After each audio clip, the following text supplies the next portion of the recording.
Welcome back, friends. We're going to get right back into this project. Where we left off, I did a whole nother row or seam with some fly stitches on there, and so it's looking pretty nice, and I'm excited about that. This time, before we get into that, I wanted to share one more resource called The Geometry of Hand Sewing. And initially I looked at this book, I'll admit it, and I thought, oh, that seems kind of boring. And now I use it all the time, not daily, but so many times. And so that I don't bump the camera, I just kind of want to show you. But it's just like a whole dictionary of stitches and specific to hand stitching. And what I loved about learning from this particular book and the classes that I've taken online with Natalie Channon and her whole style are really just about efficient use of your time and stitches and space and being conservative. So the whole message behind their work and these books and resources. Again, I don't get any kickbacks from any of the resources that I'm sharing. I just have this library of things that I really love, and I'm happy to share with you, especially if this is your journey into it.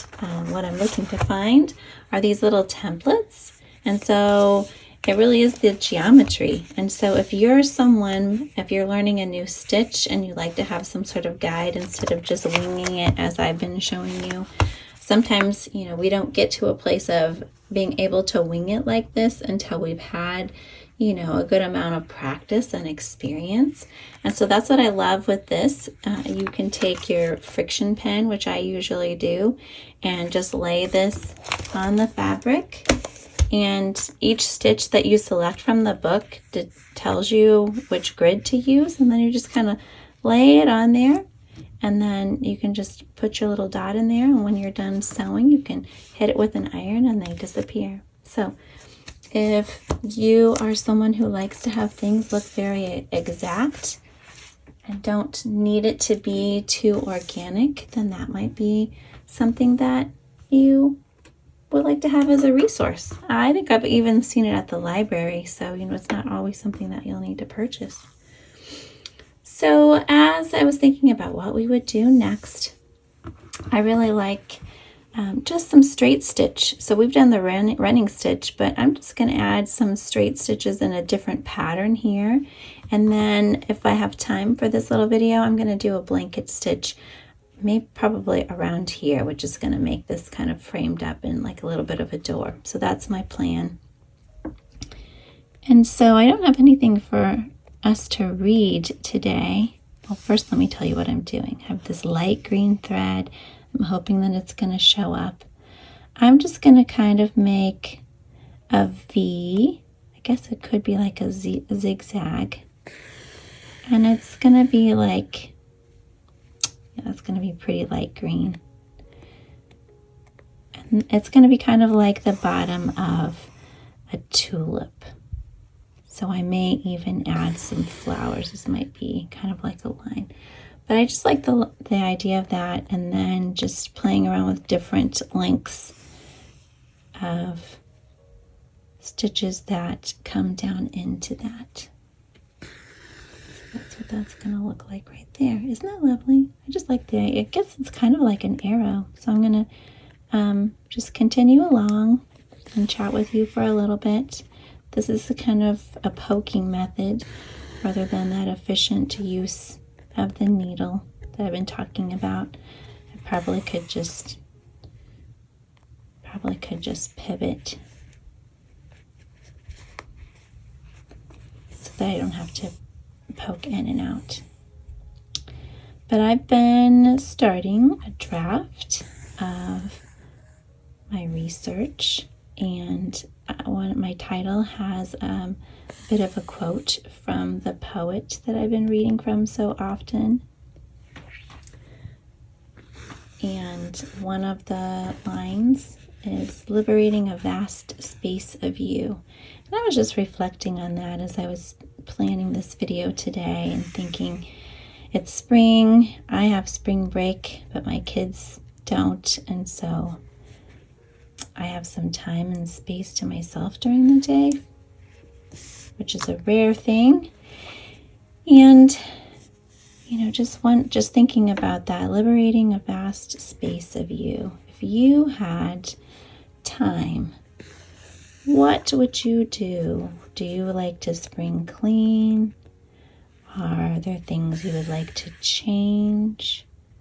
If you had more time and space, what would you do? And I think spring, this time of year, lends itself to new practices. It just means new beginnings to me. I'm just going to have this little one right here, right below that bunny. So that's kind of what I'm pondering today.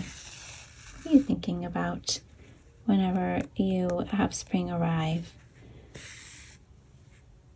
I think if I had more space, I would finish my works in progress. I've been seeing funny little videos, I guess reels you'll call them. Probably getting so old I don't know the current lingo for things. I think they're called reels.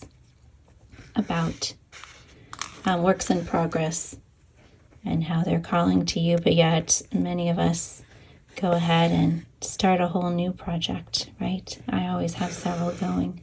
I have a friend who is like that with books and her reading, and I guess I've kind of, maybe that's just as you get older, you like to dabble in a lot of things. I am definitely a big dabbler.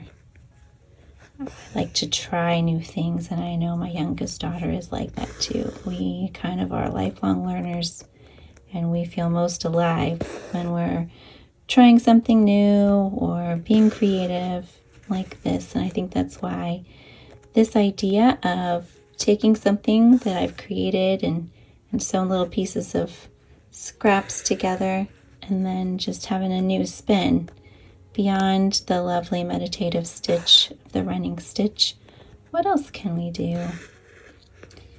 And so I have this little bit.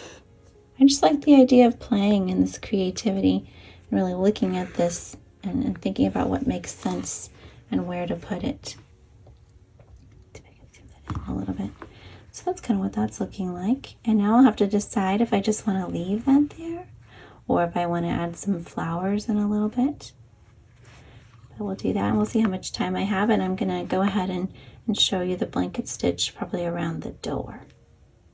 All right, here we are. So I'm going to start in this upper corner right here, and I'm going to do the blanket stitch so that the, we'll call them the spokes, the legs are going to actually come towards the end side, and then it's just going to kind of frame it around here. And so maybe I should start down here actually, so then I can literally go all the way around there, and I think I'm going to leave this last little piece alone. So let me turn that a little bit. And so if you're left-handed, this might work in reverse. You'll have to tell me so I can be a better teacher to those of you who are left-handed at some point. But for at least right-handers, I always start the blanket stitch, first stitch on the right. And then kind of like our fly stitch, it's all about where your thread is and how and when the thread goes under your needle. So the first one is for me always a little awkward. And so I'm going to put my first little leg right under here. I'm going to come up in this seam, and my thread is behind my needle. And so since it's behind when I come up,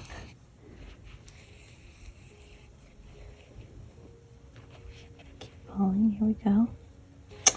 Sometimes that happens. There's a little slack in the, so I just kind of tug and try to figure out which side of the thread is the loop in, and then pull, tug that. Okay.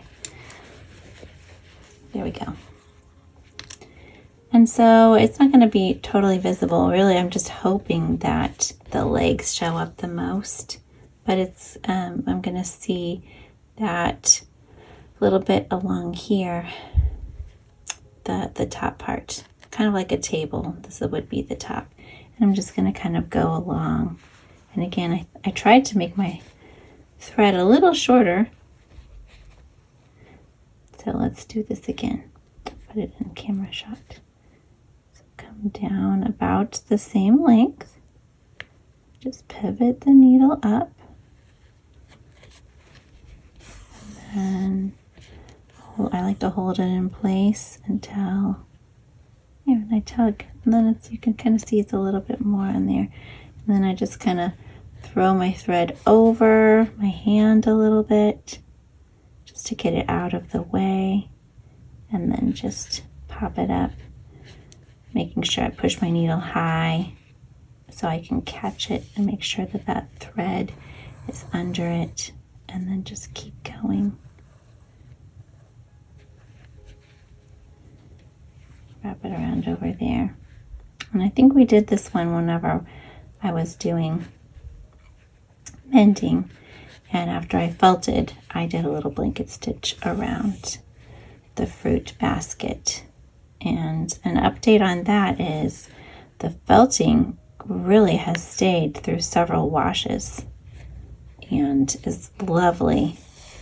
It might have shrunk just a tiny bit, but that didn't affect the usefulness of the towel. And so if anybody else tried that technique and also really enjoyed it or found it really effective, please reply in the comments and let us know how all of that's working. I think now I'm going to kind of switch, put that over there so I don't have to worry about it. So I'm going to just kind of keep going around. This might be about all the time that we have for this video today. And then next week we'll continue. Actually, here I want to show you. This is the corner. So you can kind of pivot around. I just put it right back in there and then I come back through the point. And this isn't anything anybody taught me. I just kind of figured it out. Trial and error as with everything. So now it's kind of like, it's got that little point. And I will bring my thread over this way again. And I could just start right, actually I think I will. I think that makes kind of a nice, we'll call it almost mitered corner kind of a look. And we'll see. Wherever you bring it up, that's where it's gonna hold that thread. Kind of put it behind my finger. And working mom hands are dry. Looking forward to a more humid environment as we head into spring and warmer weather. We'll still need to wash our hands a lot though. So I'm going to keep working on that. And maybe I'll pop in a photo at the end so you can see how this is shaping up. And we'll continue some more stitches next week and maybe add to these so that we can just keep it going. And I really like having this space off to this side because I can't wait to embroider something else on there. And if you're thinking, oh, she needs to iron that, well, I have. This is just really tricky stuff. So before I work with this, I'll probably have to starch it a little bit and get those wrinkles out because even in my hot iron, it's still like that. So I hope you learned something new, or if you already knew these stitches, maybe this gave you some different ways to think about playing with the work that you already have and engage your brain in a different way as we're heading into spring and, coming up with new and different patterns that can excite us and bring joy to our lives. So have a great week, and I will see you next week.